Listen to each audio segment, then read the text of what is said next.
right now is the founder of the Atlas organization. He is the author of China's Vision of Victory, Dr. Jonathan Ward. Jonathan, good to see you this morning. Thanks so much for being here.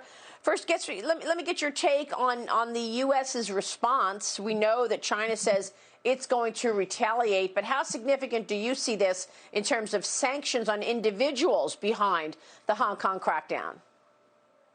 I think this is incredibly important. Good morning, Maria. I mean, you've seen sanctions imposed both on Chinese officials that are committing human rights atrocities in Xinjiang and now those that are enacting the crackdown in Hong Kong.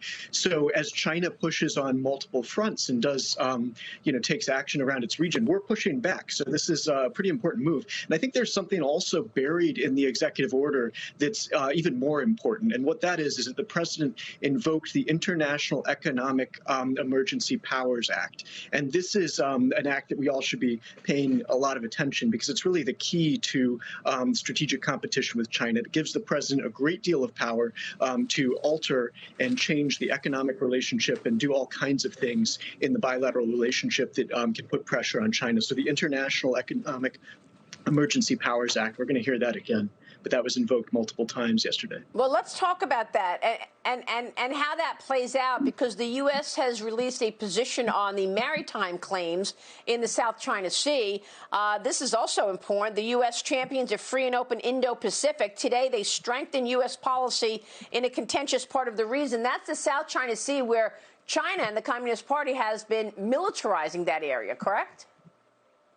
Right. And we've just, the State Department has rejected all of China's claims to the South China Sea as unlawful, which is a big step. Again, I mean, the South China Sea is really only the beginning of China's maritime ambitions. They're using it as a springboard to go across the West Pacific, across the Indian Ocean, into the South Pacific, and to build, at this point, they've built one of the largest, maritime fleets there is. They're building a massive blue water navy. So we're finally taking action against China. I think that's what you're starting to see, particularly in the last few months, as coronavirus provides an extra impetus to push back on this regime. Now, I know that China has said that they will retaliate already. We know that they've sanctioned GOP senators Marco Rubio and Ted Cruz after the U.S. accused them of the human rights issues because of the Uyghurs, the treatment of the Muslims who are locked up in camps. Is this the kind of response you would expect from China? What will be the retaliation coming from China? They say they are sanctioning Marco Rubio and Ted Cruz. What does that mean, getting sanctioned by the CCP? They can't go there? Things of that nature. I mean, the idea, yes, that they wouldn't really be able to travel to China, those sorts of things. But I don't think that really has any practical effect. It's really posturing. I mean, at this point, they're in a war of words with the United States, and they're doing their best to show that they can take reciprocal action. I think the other thing we should be more concerned about is where do they actually have points of leverage? And there have been Chinese speeches that haven't made it into English that talk about the role of our companies. So our Fortune 500 that has spent, decades building into the China market. There's one speech that talked about how China held the soft underbelly of America in its hands through companies like General Motors and Apple and Ford and Starbucks that are all over there. So I think we're going to start to see them, they still think that our business executives are a lever to push back against U.S. policy. I mean, they've tried that before, where they bring executives over to try and tell them that they have to go back to Washington and try to de-escalate things. So I think we're going to see that kind of thing coming, as well as other sort of symbolic acts against American officials. Jonathan, and then there's Huawei. We know what the U.S.'s stance is against Huawei, but now the U.K. has reversed its stance on Huawei. The U.K. banning the Chinese technology giant from its 5G telecom network. All existing Huawei equipment must be removed by 2027. I don't know, 2027, Jonathan? I mean, that's how long they're giving for to remove the Huawei infrastructure. Is it too little, too late? That's a long way off, but it's still a bill that can be improved, and it's a big difference from where Britain was, just a couple of years ago, wanting a golden decade with China. So I think you're seeing a massive strategic shift taking place in the United Kingdom. I mean, they're coming back to the special relationship with the United States, and I think they're part of a much broader coalition that can ultimately defeat the People's Republic of China. If you look at what's happened in India in the past month, what's happening in Australia and Japan. Japan just released a new defense white paper. I mean, these are the democracies that can ultimately come together to cut back our economic dependence on China, begin to box them in, and finally come up with a winning grand strategy that unites the democratic world.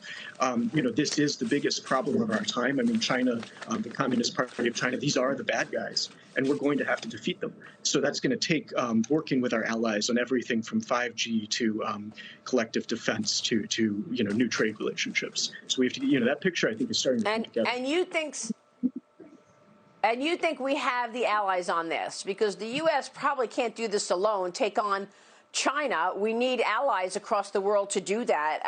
And we've seen a string of various speeches. We've heard from Secretary Pompeo. We've heard from now Christopher Wray, head of the FBI. We've heard from Robert O'Brien, NSA. And we're all feeling like what's coming out of these speeches is a new affront against corporations, American corporations who are looking to sell their widgets to the 1.4 billion people in China.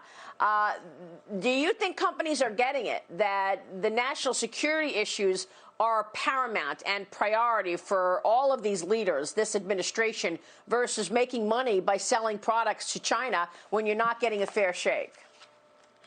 Well, I think the business relationship with China is, has peaked at this point, and that all has to be revised. And we do need CEOs and boards to start taking this seriously and realize that we have a genuine national security problem. I mean, this is the biggest long-term threat to both our security and prosperity. And those that prioritize prosperity over security will have neither in the end. To paraphrase Ben Franklin, let's say. But bottom line, we're going to have to rethink the economic relationship. I think that's already happening, but we need the CEOs on board. That's the next big step, because otherwise you have this big conflict between U.S. national security and U.S. business. We can't have that conflict. We need to be on the same side.